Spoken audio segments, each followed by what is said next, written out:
I told my mother this morning that I would never forgive her, and everyone thinks I'm making a mistake. My mother and I used to be very close, closer than my father and I for sure. Though I love my father, we're just very different people. He's a blue-collar outdoorsy type, and I've been working, volunteering at my local theater since I was 5. My mother always loved the theater, and we bonded over that love, along with a love for cinema, whereas my dad only ever watches National Geographic on the cable that he still has law. Not to say that my father was unsupportive, just that he was different. My parents got a divorce when I was 17.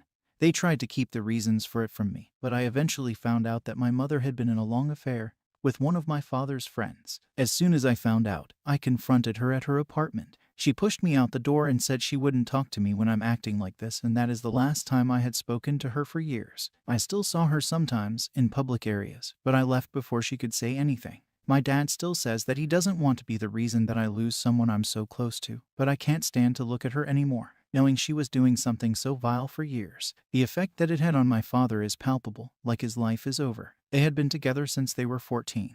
And my father used to tell the story all the time that he knew even then that she was the only one for him, that they were soulmates. I used to wish I could find a love like that, and now I know it was always half a lie. Today she came to my work and demanded to know when we were going to work past this, to know when we can make things what they used to be. As I walked her out of the building for a private moment, I got incredibly angry and asked her when she was going to uncheat on my father. She insisted that we could work through this, and that what happened didn't affect me, to which I laughed and said, unlike you, I am affected by people I love being in pain.